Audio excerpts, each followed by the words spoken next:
Hi there, Living Light family. I hope everybody's doing well today. I'm doing really good. Been resting lots.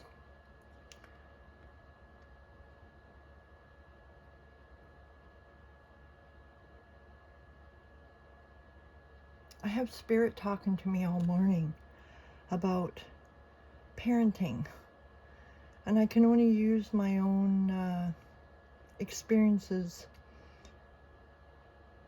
from being a mom. I'm not pointing fingers at anybody. In fact, I'm just encouraging everybody, wherever you are in the world, if you see a mother that is struggling, maybe they don't know how to be a parent. And instead of maybe judging the parent, maybe offer some solutions. I know growing up, and I was a young mom, so I only have the skills from what I was taught. I never treated my kids like I was treated. And still, it caused, because of not knowing what they needed 100%, it still caused a great divide in my family.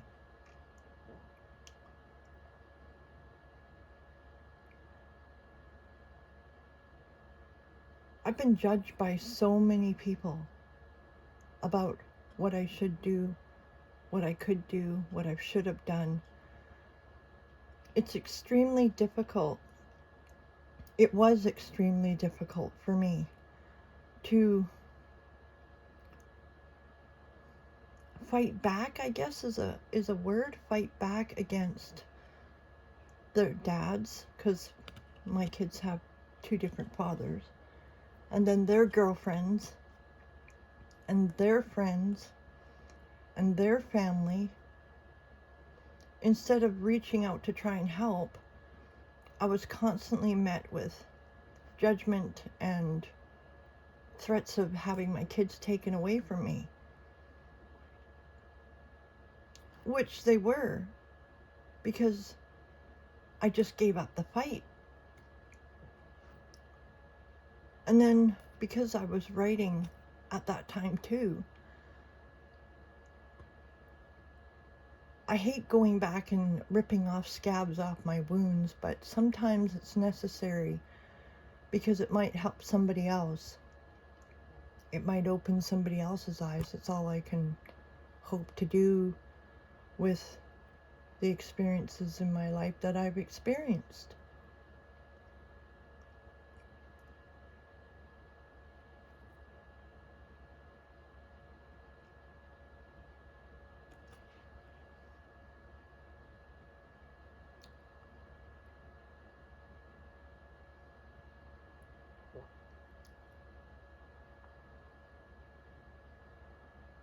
My apologies.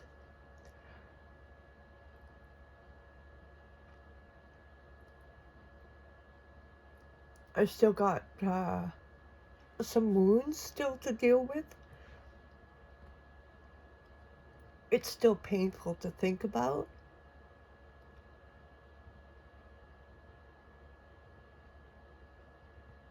I don't get to see my grandchildren. I don't get to have relationships with my family.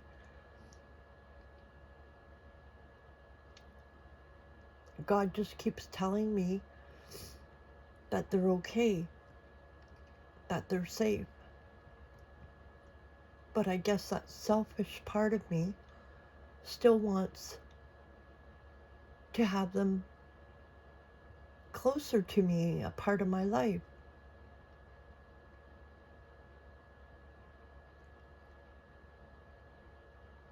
To this day, I'm still being tempted. I'm still being ridiculed. And you can sense this. It's not delusional. whether it be pictures of my grandson online, pictures of my granddaughter online. It's just, it's painful. So the only thing that I can do is acknowledge my pain and try to move forward with it so that somebody else can maybe not go through the pain, or at least have the tools on how to deal with the pain. And I'm not perfect at all.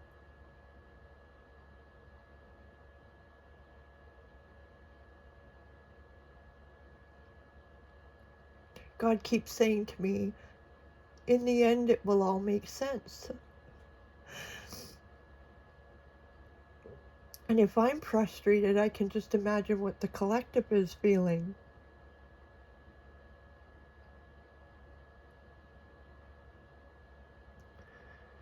The hardest thing to do is to separate yourself from other people's karma.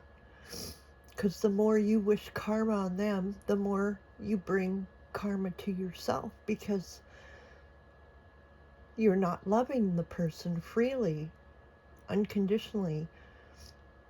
Because people come into your lives at different points in your lives to teach you a lesson or to share knowledge with you that they've gained over the years, whether it was in a good relationship or that split, or a bad relationship that ended in a volatile means. You have to admit to yourself where you went wrong and make peace with that. Forgive yourself for that.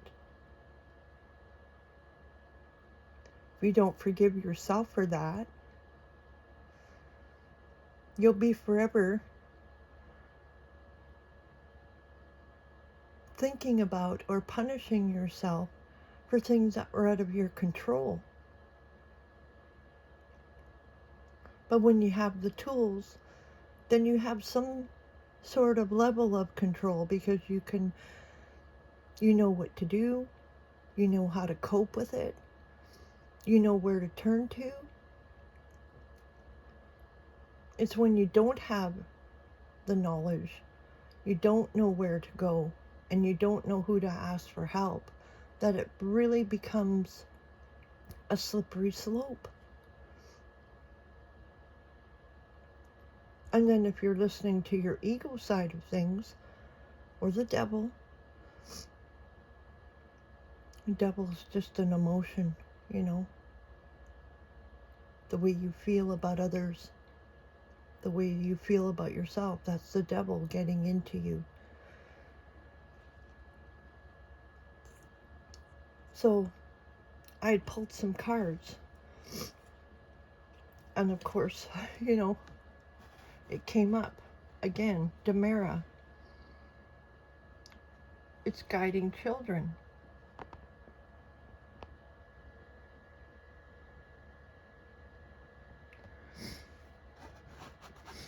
It's guiding children. So you are good at counseling and healing children. Use your skills to help children now. So you may have some knowledge that can help another parent, so that they can help their children to thrive. Because there are a lot of children out there that are wandering around with parents, but they're not being parented or guided properly. The second card that came out was Archangel Jophiel, and it's patience. So your dreams are blooming more rapidly than you realize. Still, they need nurturing and patience. So it's not a race. Don't be so hard on yourself. Realize that you're on the right path and that you're learning new things as you go. And we can't beat ourselves up for not knowing the things we should have known, because we could say, we should have done this or we should have done that. But if you don't know, then you don't know. So stop beating yourself up and be patient with yourself. And every day you're learning new things. And then the third card that came out was Archangel Jophiel again. And it's outdoors. Go outside, get some fresh air, connect with nature to relieve some stress and gain new creative ideas. So right there, that's a good thing. Take your kids off the phone. You don't have to be aggressive about it. You can be nonchalant, just take them to the park. But leave your phone at home. All their phones, all your devices, all the tablets.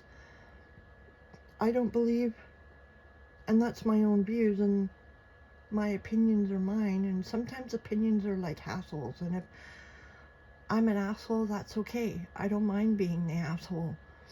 I don't believe babies should be playing with tablets. I believe they should be engaging with human beings, their parents. Because energy is put through the phone. And your children, it will show. The temper tantrums, the frustrations, the sleepless nights, the nightmares.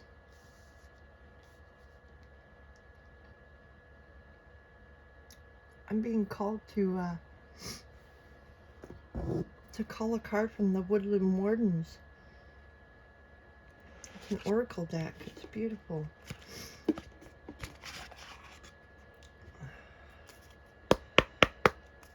I'm a very sensitive person. I pick up on a lot of stuff, especially when people are hurting inside. I pick that up.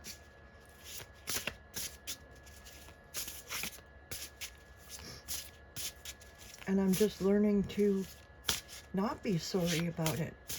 It's my life. It's the way I've been all my life. I've always been guided to help. And since being isolated, maybe self-isolated as well as God has me isolated, I've had to learn new ways on how to help people. And this channel has given me a huge outlet because it helped me come out of my shell. It helped me see my own faults. It's helped me to learn new skills. It's brought engaging people to my channel. It's helping others. And that's the whole point of it, right? Doing God's good work. So we got the dragonfly and pansy, and it's balance. So I'm going to read from the book for you. You see that? No, you can't. I'm getting my house organized, and I'll get my space back to normal. Right now I'm just working from my bedroom. And it's card, oh my gosh, hang on. There it is. Oh, I don't know the card number. It's XLV 111. Perching with a delicate grace, the dragonfly is a symbol of balance. Nimble and attuned as a dancer, it moves effortlessly through the air, shifting direction with ease.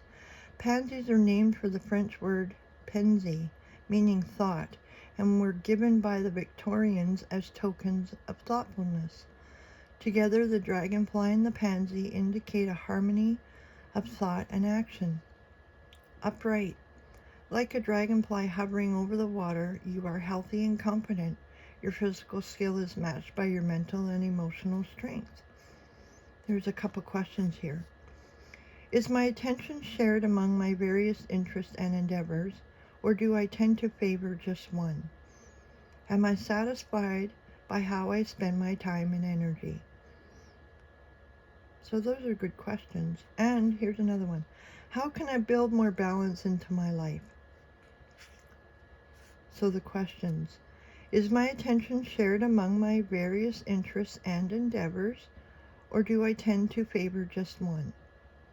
And am I satisfied by how I spend my time and energy? And how can I build more balance into my life? So those are some questions you can ask yourself and realize that you are confident and you're on the right path.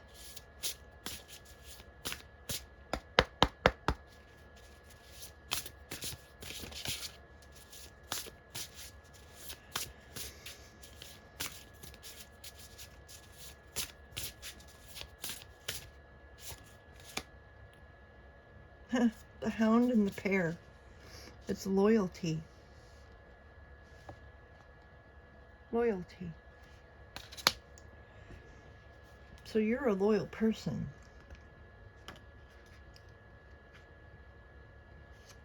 Let's see. It's XX.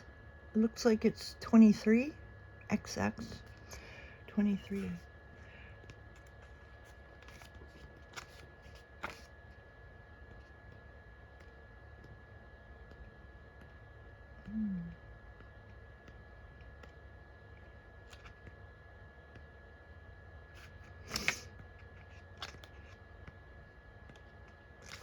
There we go. The hound is the ultimate symbol of loyalty and friendship. Stories abound in folklore throughout history of dogs protecting their companions, saving children, and alerting their masters to danger. The legend of Saint Guilfort is one such story. This 13th century French greyhound saved his owner's infant son from attack by a viper. When the owner came upon the scene, he found Guilfort with bloody jaws, sitting beside the empty cradle. Believing the hound to be a murderer, the owner killed Guilfort. Only later, when he heard his son's cries and discovered him beneath the cradle next to the dead snake, did he realize his tragic mistake. Like the faithful hound, the pear is a symbol of care and affection, often given as a gift. It is sweet but easily bruised, requiring tenderness from its handler. Upright. A friendship is flourishing. Your kindness and loyalty have been noted and your friend appreciates you. Here's some questions. Am I loyal to my friends? Yes, I am. How can I improve my friendship so that my companions feel loved and appreciated? How can I improve my friendship so that my companions feel loved and appreciated?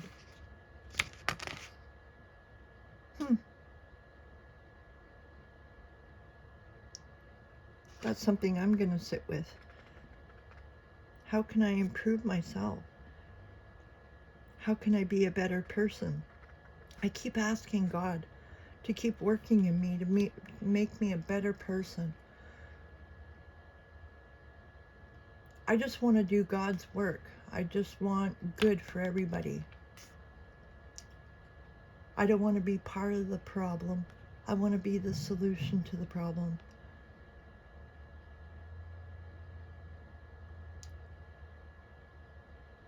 I've been thinking a lot about Israel and Hamas and realizing I just had watched another video, and Hamas means violence. And people that are ruled by violence and threats is no way to live. God wants us all to be free. He doesn't want anybody dictating over us except for him.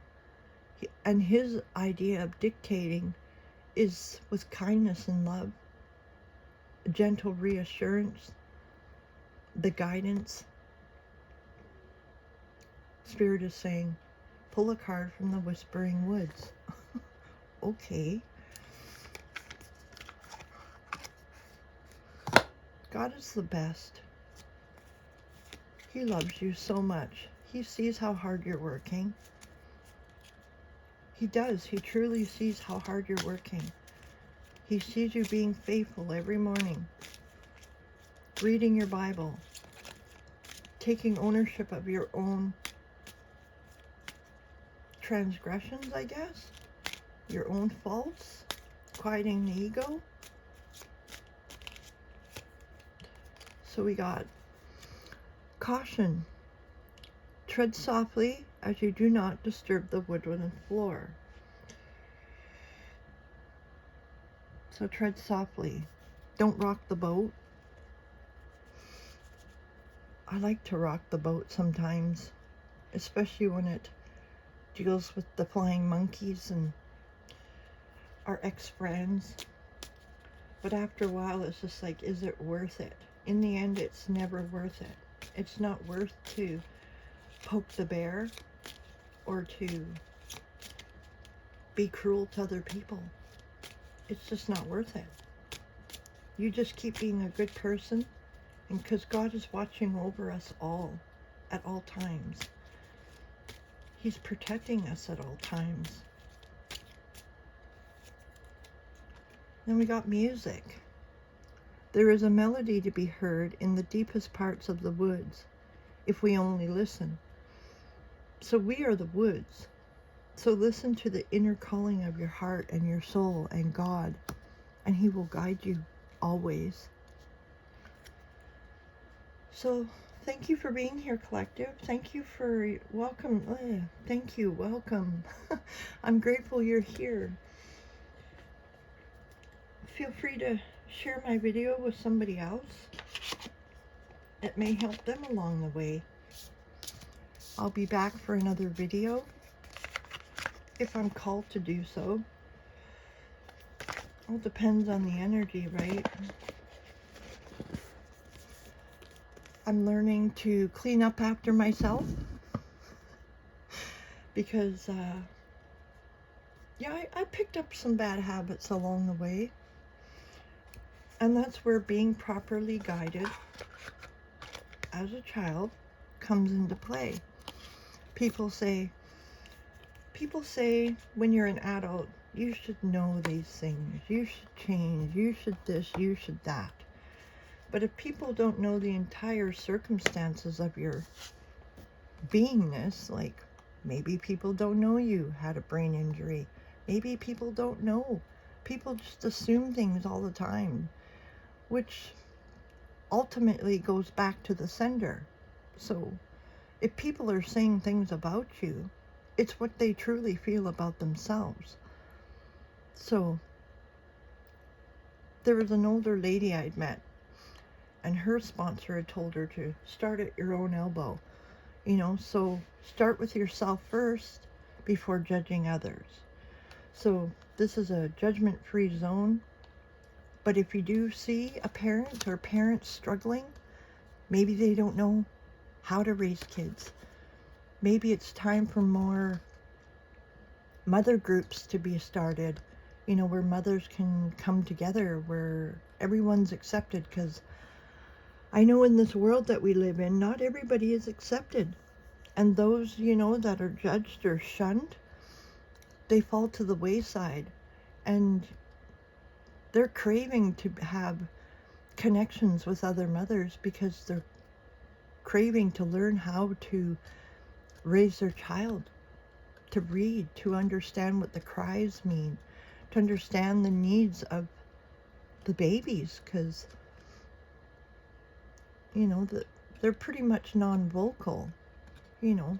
I mean, nowadays, babies are saying hello and I love you and all that stuff. It's quite amazing, actually. So thank you, collective, for being here. God bless you. I love you. Have a wonderful day. And I'll see you in my next upload.